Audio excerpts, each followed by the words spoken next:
Shalom, saya mahasiswa Sekolah Tinggi Teologi Anugerah Indonesia STTAI Surabaya. Saya Ruth Avelina Kartini Sumadi, NIM 1422259DT, mata kuliah Dasar-dasar Psikologi dalam Teologi, dosen pengampu Profesor Dr. Helmut Y. Bunu, MPD, semester 5 Ganjil 2024, Prodi S3 Doktoral Teologi. A. Teologi. Secara umum, teologi adalah ilmu pengetahuan yang mempelajari ketuhanan atau ilahi. Teologi juga biasanya dikenal dengan istilah ilmu agama yang memiliki arti yakni wacana yang berdasarkan nalar mengenai agama, spiritualitas, dan Tuhan. Menurut pandangan para ilmuwan, teologi adalah ilmu pengetahuan ketuhanan yang lebih mempelajari tentang sifat-sifat Allah, dasar-dasar kepercayaan kepada Allah, dan agama terutama berdasarkan pada kitab-kitab suci. Teologi menurut Stanley Granz yang mengatakan belajar tentang Allah, sifat-sifatnya, dan hubungannya dengan manusia dan alam semesta. Kata teologi berasal dari bahasa Yunani, yaitu theos yang berarti Tuhan, dan logi yang berarti kata-kata, ucapan, atau wacana.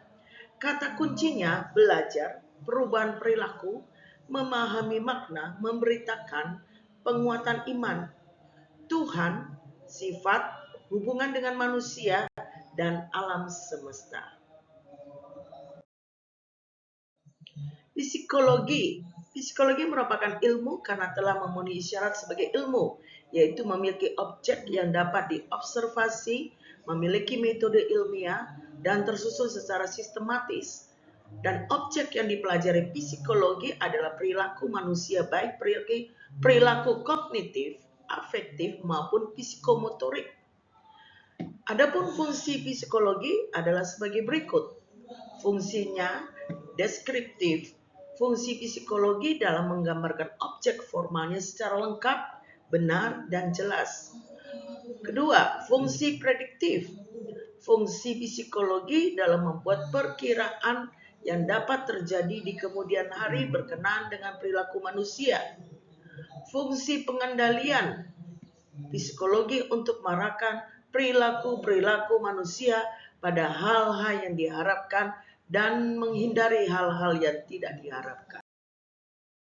Manfaat mempelajari psikologi. Yang pertama, mengenal diri sendiri dengan lebih baik. Belajar psikologi di jenjang pendidikan formal atau kuliah memungkinkan seseorang memahami berbagai cara mengenal diri sendiri dan orang lain. Yang kedua, memiliki empati terhadap sesama manusia. Seseorang yang memiliki pemahaman psikologi biasanya memiliki empati terhadap sesama manusia. Seseorang itu menyadari bahwa setiap tindakan manusia pasti terdiri dari berbagai macam faktor yang mempengaruhinya. Dan yang ketiga, mampu memposisikan diri saat berinteraksi. Orang yang memahami psikologi juga akan lebih mudah dalam memposisikan diri saat berinteraksi. Ketika berinteraksi dengan orang lain, seseorang yang memahami psikologi dapat mengenal emosi, bahasa, dan bahasa tubuh dari lawan bicaranya. Keempat, memahami wawasan tentang penyakit mental.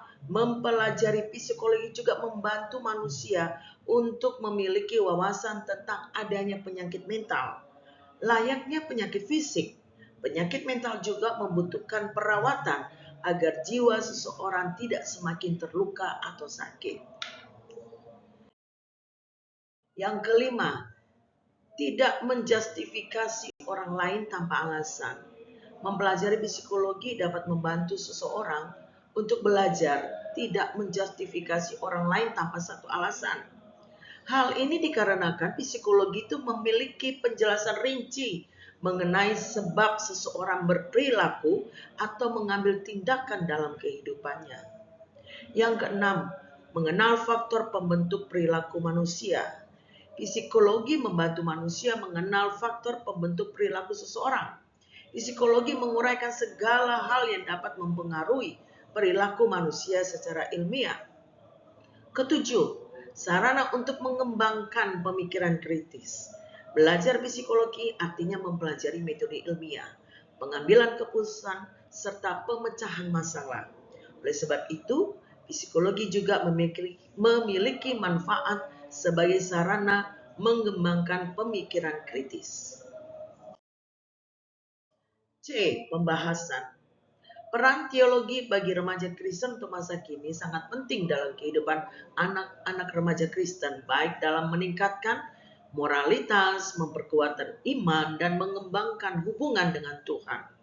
Oleh sebab itu, di era kemajuan teknologi dan ilmu pengetahuan yang pesat, remaja harus mampu menjalani kehidupan sosialnya dan berinteraksi dengan orang lain, meski harus menghadapi berbagai tantangan. Dan remaja dihadapkan pada masalah dalam dirinya sendiri, serta pengaruh dari lingkungan luar seperti keluarga, pergaulan, media televisi, internet, dan masyarakat yang lebih luas lagi. Perkembangan ini sangat mempengaruhi kondisi psikologis dan mental remaja. Dalam situasi ini, orang tua atau keluarga diharapkan menjadi kunci dalam mendidik dan membimbing remaja. Sehingga pemberitaan tentang Allah kepada anak remaja itu mulai dari rumah yang sesuai dengan firman Tuhan di dalam Ulangan 6 ayat 1 sampai 25. Perkembangan manusia merupakan proses yang dilalui sepanjang kehidupan, dari pertumbuhan dan perubahan fisik, perilaku, kognitif, dan emosional. Salah satu periode perkembangan yang amat meresahkan adalah pada masa remaja. Masa remaja merupakan fase peralihan antara masa anak-anak ke masa dewasa yang ditandai dengan perubahan-perubahan dan perkembangan biologis dan psikologis. Dalam fase remaja terbagi menjadi dua, yaitu remaja awal dan remaja akhir.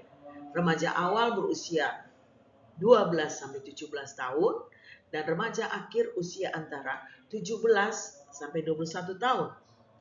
Masa remaja awal dan akhir memiliki ciri khas yang berbeda, karena pada masa remaja akhir individu telah mencapai perubahan yang lebih mendekat dewasa. Jadi peran orang tua sangat dibutuhkan untuk menceritakan kepada anak remaja tentang Allah. Orang tua adalah wakil Tuhan di dalam mendidik anak-anak yang dititipkan Tuhan secara holistik. Pada umumnya, orang tua beranggapan bahwa anak remaja adalah anak yang suka memberontak, tidak mau dengar nasihat, nakal, tidak punya waktu untuk keluarga. Begitu juga dengan remaja. Remaja mengatakan bahwa orang tua itu selalu salah, kolot, dan suka mengatur. Inilah yang menjadi penyebab orang tua seringkali tidak akur dengan anak remajanya. Orang tua harus mengerti bahwa pikiran remaja bukan sekedar tempat air yang kosong yang menanti diisi dengan pengetahuan, melainkan sesuatu yang berkembang dalam kapasitasnya mengelola informasi dan bernalar. Anak-anak remaja membutuhkan dasar yang kuat dalam kehidupan mereka, terutama dalam mengenal tentang Allah. Maka diperlukan dasar yang kuat untuk kehidupan masa depan anak-anak remaja. Peranan orang tua di dalam keluarga harus menjadi orang yang pertama dalam memberikan pendidikan moral bagi anak usia remaja. Karena pada dasarnya anak usia remaja ingin sekali mengikuti kemauan diri sendiri. Orang tua harus menjadi teladan agar anak remaja memiliki moral yang baik. Teladan yang dimiliki orang tua dalam mendidik anak haruslah berdasarkan firman Tuhan yang melalui perkataan, perbuatan, dan dalam iman. Dalam Amsal 22 ayat 6 dikatakan, didiklah orang muda menurut jalan yang patut baginya, maka pada masa tuanya pun ia tidak akan menyimpang daripada jalan itu.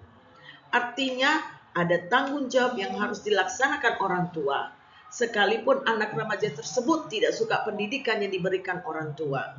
Orang tua memang bukanlah orang yang sempurna, tetapi menjadi orang tua adalah sebuah pilihan dan harus mengerjakan tanggung jawab yang telah dipercayakan Tuhan. Hal-hal yang dapat dilakukan oleh orang tua dalam memberikan didikan moral pada remaja. Orang tua harus memiliki kesatuan hati satu sama lain, mengajar dan mendidik anak sesuai dengan gendernya dan karakternya. Dan yang kedua, mendidik anak dengan kasih dan disiplin, serta memiliki kedekatan bersama dengan anak tersebut. Prinsip-prinsip yang harus ditanamkan kepada anak-anak remaja tentang Allah. Yang pertama, pemahaman tentang Allah. Manusia harus mengenal Allah dan perlu diperdamaikan pula dengan Allah. Allah menjadi pencipta dan Tuhan Allah memimpin dan memberikan seluruh kehidupan bagi semua orang. Sehingga anak-anak itu dapat mengenal siapa Allah pencipta mereka. Dan anak-anak remaja diajarkan untuk mengenal Allahnya. Tidaklah cukup hanya secara pengetahuan, akan tetapi memiliki hubungan pribadi dengan Tuhan atau ada perjumpaan dengan Allah. Yang kedua, pemahaman tentang Yesus Kristus. Manusia harus mengenal Yesus sebagai putra Allah. Firman itu sudah menjadi manusia. Yohanes 1 ayat 1 dan Yohanes 1 ayat 14. Dan juru selamat manusia yang dimana pengorbanannya di kayu salib membawa kemenangan bagi semua orang. Itu Yohanes 3 ayat 16 dan Yohanes 14 ayat 6. Dengan kata lain, anak-anak remaja harus mengenal penebus mereka. Yang ketiga, pemahaman tentang Roh Kudus. Roh Kudus adalah pribadi Allah yang membawa manusia kepada jalan kebenaran dan menuju kesempurnaan. Roh Kudus memberi penghiburan, Roh Kudus memberi pertolongan, Roh Kudus memberikan kekuatan. Roh Kudus mempunyai kuasa yang tiada bandingannya. Itu terdapat di dalam Yohanes 14 ayat 16 sampai 17a dan Yohanes 16 ayat 13. Kesimpulan atau penutup. Kontribusi psikologi dalam memberi pengertian dan pemahaman teologi sebagai ilmu pengetahuan tentang Allah bagi anak remaja adalah ketika anak remaja dibekali dengan firman Tuhan dan mengenal Tuhan secara pribadi. Dan dampaknya adalah sebagai berikut. Dengan adanya perjumpaan dengan Allah, ada pertobatan. Seperti Rasul Paulus yang bertemu dengan Tuhan Yesus sendiri. Dan hasil dari pertobatan itu setiap hari akan menghasilkan buah pertobatan. Terdapat di dalam Matius 4 ayat 17 dan Matius 7 ayat 18. Dan pertobatan itu menghasilkan buah dan itu menuju kepada kesempurnaan. 2 Timotius 2 ayat 25. Kedua, perubahan tingkah laku. Dulunya hanya mengakui kegiatan diri sendiri, akan tetapi setelah adanya pertobatan, kehidupannya berbuah, hidupnya hanya untuk mau menyenangkan Bapa surgawi. Yang ketiga, mencintai firman Tuhan. Karena firman Tuhan merupakan pedoman dalam kehidupan masa remaja dan kompas dalam kehidupan anak-anak remaja. Mengutamakan firman Tuhan di atas segalanya dan melakukan firman Tuhan setiap hari sampai akhir hayat. Keempat, mengasihi sesama manusia. Itulah hukum kedua dari hukum kasih yang Yesus ajarkan. Dan hal ini merupakan perintah yang harus dilakukan, terdapat di dalam Markus 12 ayat 31. Seperti Yesus yang mengasihi manusia dengan tidak membeda-bedakan teladan Yesus yang harus diikuti oleh setiap anak remaja. Daftar pustaka, akhir dari semuanya, saya ambil dari materi Psikologi of Theology, Profesor Dr. Helmut Y. Bunu, MPD. Yang kedua, Wenata Sahirin, Identitas dan Ciri Khas Pendidikan Kristen di Indonesia. Yang ketiga, J.D. Douglas, Ensiklopedia Alkitab Masa Kini. Keempat, Jason Lasse, Pendidikan Agama Kristen di Perguruan Tinggi Umum. Demikianlah presentasi saya pada hari ini. Semoga apa yang saya bawakan itu menjadi berkat bagi kita semua dan dapat membangun kehidupan kita. Semuanya hanya untuk kemuliaan nama Tuhan. Puji Tuhan. Haleluya.